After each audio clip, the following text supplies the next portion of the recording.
Hello, everyone, and welcome. I'm glad you're here today. We're about to dive into an important topic. Why do we fall ill?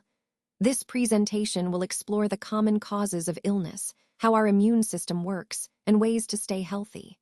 So let's get started and learn more about what affects our health and how we can protect ourselves. Let's take a look at the contents of this presentation.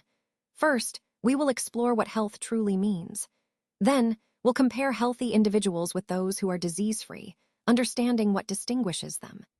Next, we'll delve into the different types of diseases, starting with common human diseases and then focusing on chronic diseases, which are long-lasting and often require ongoing management.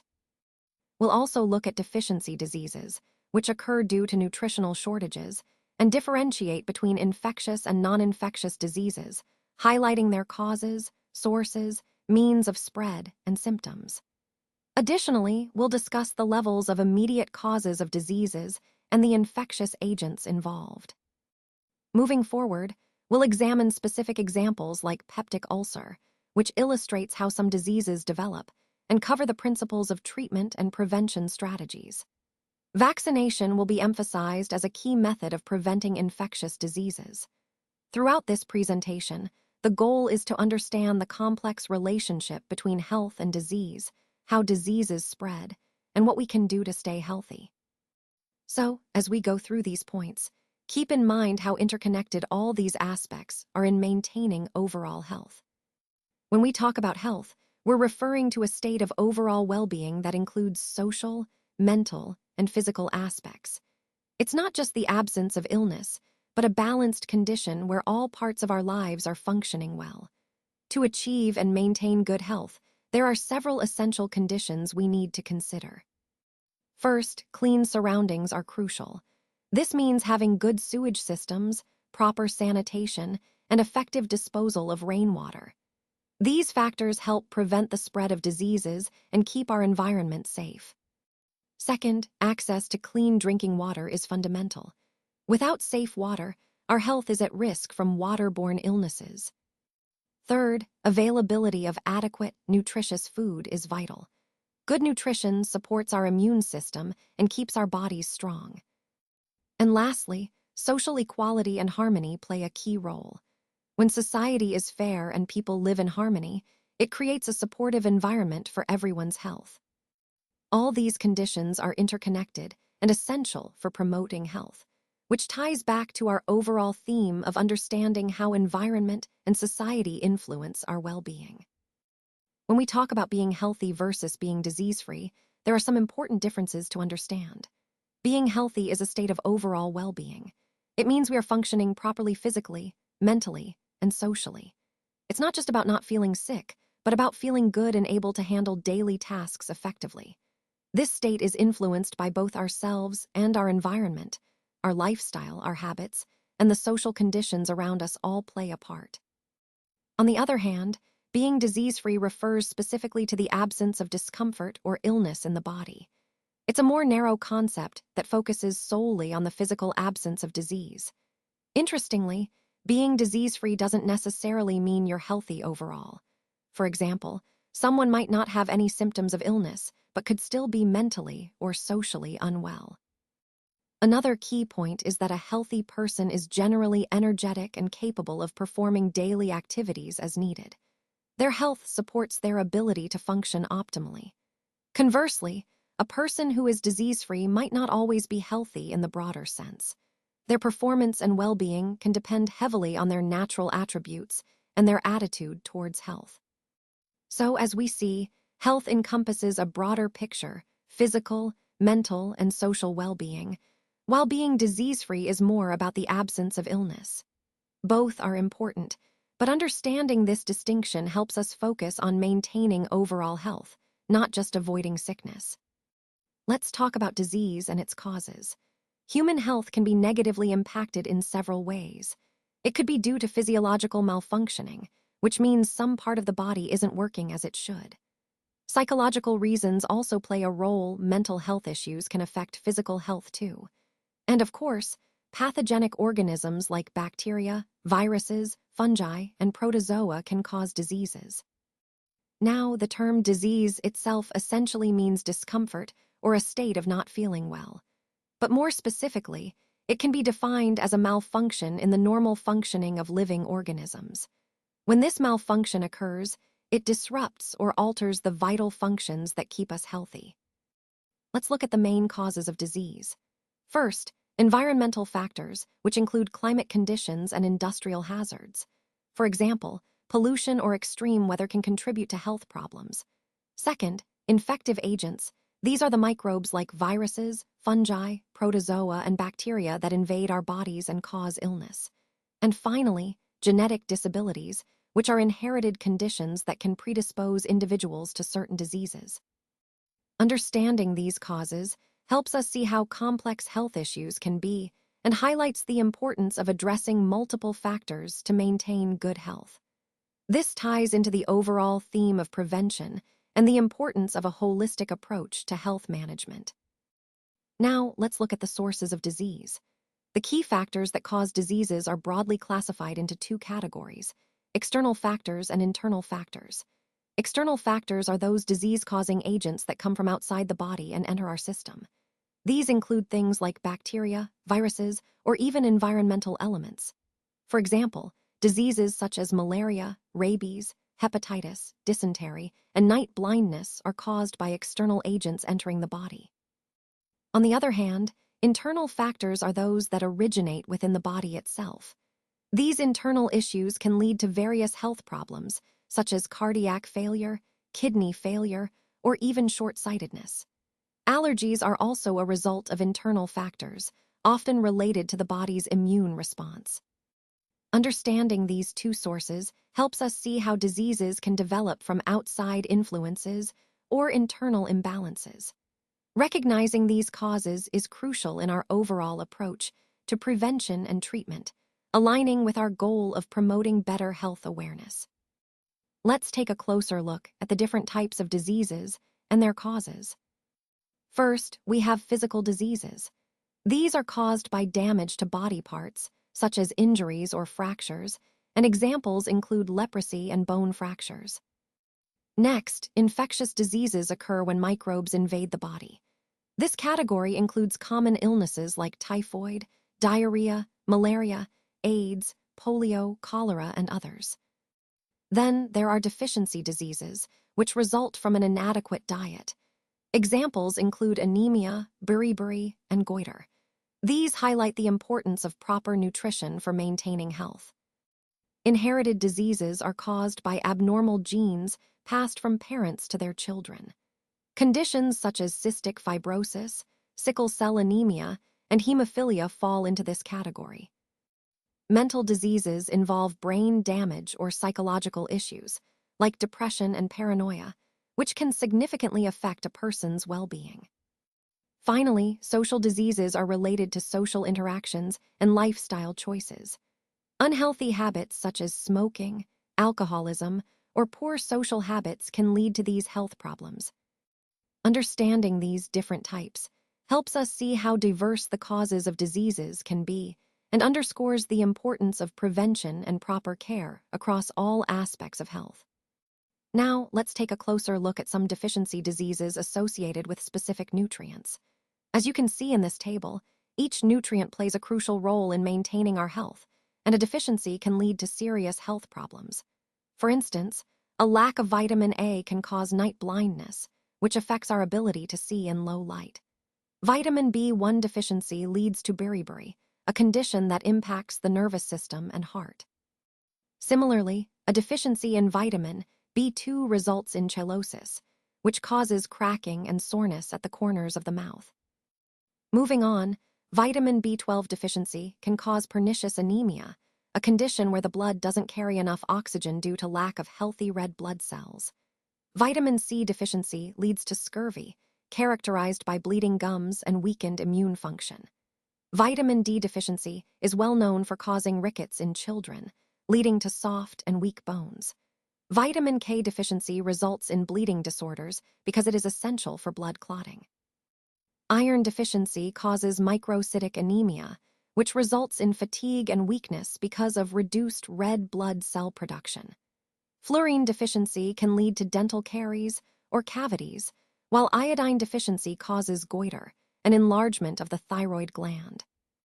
Understanding these deficiency diseases highlights the importance of a balanced diet that provides all these essential nutrients to prevent such health issues. This connection underscores the overall theme of our presentation, the vital role of proper nutrition in maintaining health and preventing disease. Now, let's explore the levels of immediate causes of disease. The organism that enters our body and triggers the illness is called the immediate cause. These causes exist at different levels, which helps us understand how diseases develop and how we can prevent them. Starting with the first level, these are the main causes that directly lead to the disease. We often refer to the microbes responsible for causing illness as pathogens. When these pathogens invade our body, they initiate the process of disease, making this the most direct and immediate cause. Moving on to the second level, these causes don't directly cause the disease themselves, but they increase a person's susceptibility. They make us more prone to catching diseases. For example, malnutrition and genetic abnormalities are significant second-level causes because they weaken our defenses or create conditions that favor illness. Finally, the third level involves broader factors related to our environment and living conditions. These include public health issues like poor sanitation, contaminated drinking water, and poverty. These factors create a setting that makes it easier for diseases to spread and take hold. Understanding these levels helps us see that disease causation isn't just about microbes. It's also about the overall environment and individual health factors. Recognizing this interconnectedness is key in our efforts to prevent and control diseases effectively. Acute diseases are conditions that come on suddenly and tend to last for a relatively short period of time. You can usually notice their symptoms quite clearly in the body, which makes them easier to identify and treat early. Examples of these illnesses include common cold, influenza, typhoid, and cholera, among others. Understanding these diseases is important because they often spread quickly and can have significant health impacts if not addressed promptly.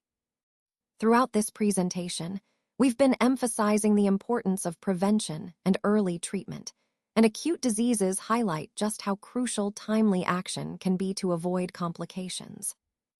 Let's talk about chronic diseases. These are medical conditions that last for a long time, often for the rest of a person's life, and they have lasting effects on our bodies. Unlike short-term illnesses, chronic diseases require ongoing management and care. Examples include elephantiasis, which causes severe swelling, cardiovascular disease affecting the heart and blood vessels, arthritis that impacts joint function, and cancer, which involves abnormal cell growth. Other examples are tuberculosis, a bacterial infection that mainly affects the lungs. Understanding these diseases is crucial because they are a major part of the overall health landscape and highlight the importance of prevention, early detection, and long-term treatment. Recognizing the long-term nature of these conditions helps us appreciate the importance of healthy lifestyles and regular medical checkups to reduce their impact on our lives. Infectious diseases are caused by a variety of pathogenic microorganisms, including viruses, bacteria, protozoa, fungi, and other parasites. These are often referred to as communicable diseases because they can be transmitted from one person to another. The key point here is that these diseases are not just limited to humans. They can also be spread through animals, insects, or other agents, making their transmission quite diverse. Some common examples include malaria, rabies, mumps, influenza, hepatitis B, polio, dengue, smallpox, elephantiasis, SARS, measles, the common cold, cholera, and tuberculosis. Each of these diseases has its own mode of transmission and impact on public health. Understanding these infectious diseases is crucial because it ties into the overall theme of health security and disease prevention. Recognizing how they spread helps us develop strategies to control and prevent outbreaks, which is vital for protecting communities worldwide. Let's now look at infectious agents, which are organisms that can cause various diseases. These organisms fall into several broad categories, including viruses, bacteria, fungi, protozoa, and worms. Each of these plays a different role in disease creation and has unique characteristics. Starting with viruses, they are responsible for diseases like the common cold, influenza, dengue fever, and AIDS. Viruses are tiny infectious agents that require a host cell to replicate, making them particularly tricky to fight. Moving on to fungi, which cause conditions such as ringworm, athlete's foot, and other skin infections. Fungi can thrive on the skin and in moist environments, leading to these common ailments. Next are worms, which cause diseases like intestinal worm infections and elephantiasis. These are parasitic worms that infect various parts of the body and often require specific treatments to eliminate. Bacteria are another major category. They're responsible for diseases such as cholera, typhoid, tuberculosis, and anthrax. Bacteria are single-celled organisms that can multiply rapidly and cause a wide range of illnesses. Finally, protozoa are single-celled organisms that cause diseases like malaria, kala-azar, dysentery, and sleeping sickness. They often spread through vectors like mosquitoes or contaminated water. Understanding these different infectious agents is crucial because it helps us recognize how diseases spread and how we can protect ourselves through proper hygiene, vaccination, and other preventive measures. This knowledge ties into the broader theme of disease prevention and health awareness. Now, let's look at the various ways diseases can spread from one person to another. Infectious diseases can transfer through different methods, and understanding these is key to prevention. First, there's airborne transmission, where microbes are spread through the air, often via droplets when an infected person coughs or sneezes. This method is common in diseases like the common cold, pneumonia, and tuberculosis. Next, waterborne diseases occur when microbes are present in contaminated water. Drinking unclean water can lead to illnesses such as cholera, diarrhea, polio, and meningitis. Then we have sexually transmitted diseases, which spread through sexual contact from one partner to another. These are not casual physical diseases, but are transmitted through intimate contact. Examples include syphilis and AIDS. Finally, there's the vector-borne transmission, where animals act as carriers of infectious agents. These vectors, like mosquitoes, transmit microbes from an infected person to others. A prime example is the female Anopheles mosquito, which carries the malaria parasite. Understanding these modes of spread helps us take targeted steps to prevent infection and protect ourselves and others. Now, let's talk about non-infectious diseases. These are conditions that don't require the presence of an infectious agent to cause illness.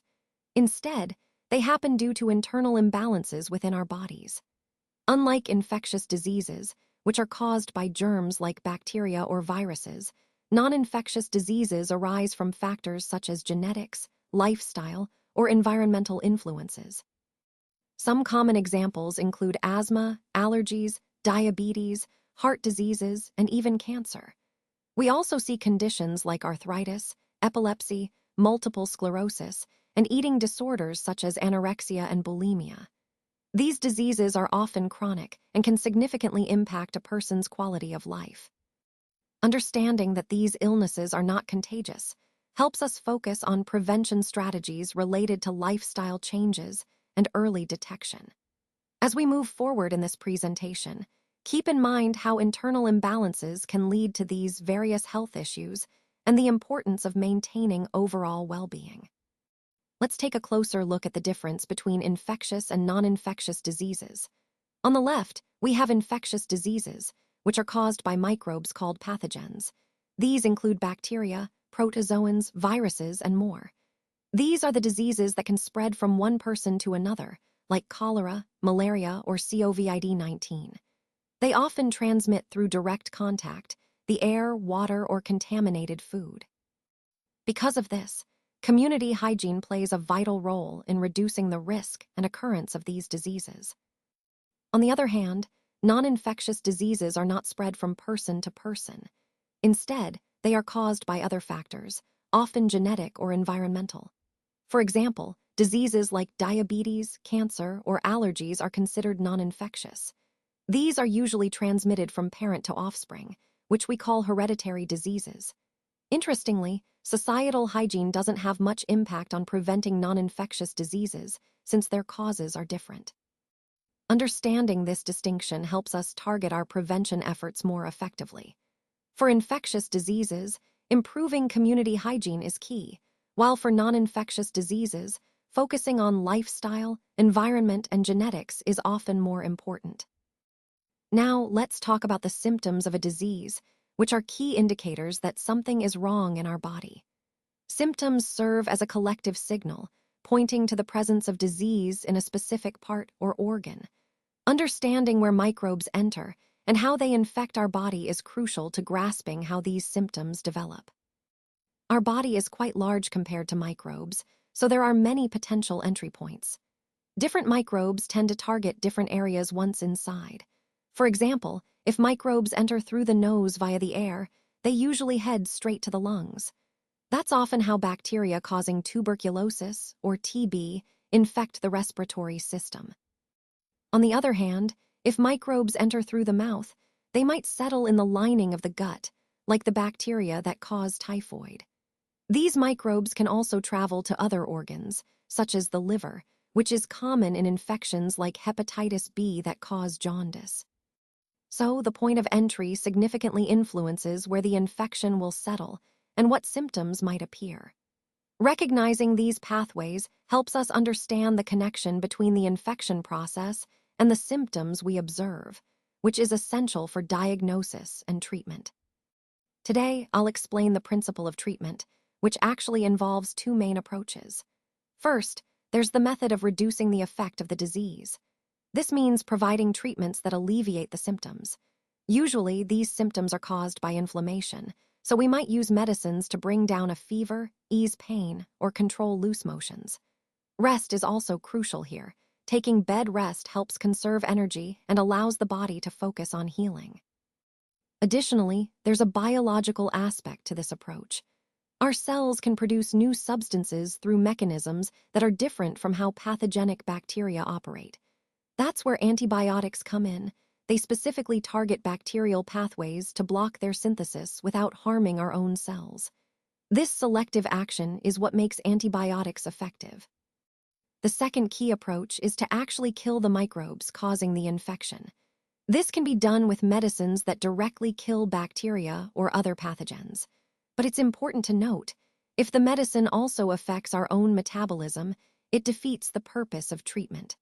The goal is to target the microbes without harming our own cells. So, in summary, treatment aims either to reduce symptoms and support healing or to eliminate the microbes altogether.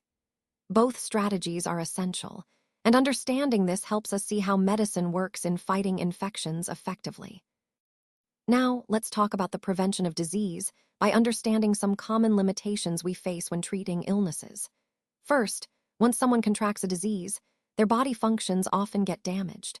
Unfortunately, in many cases, they may never fully recover, which highlights how important prevention really is. Second, treatment usually takes time. Even with proper care, a person suffering from a disease might need to stay bedridden for a while, which can impact their daily life significantly. And third, an infected individual can unknowingly become a source of infection for others, helping the disease spread further.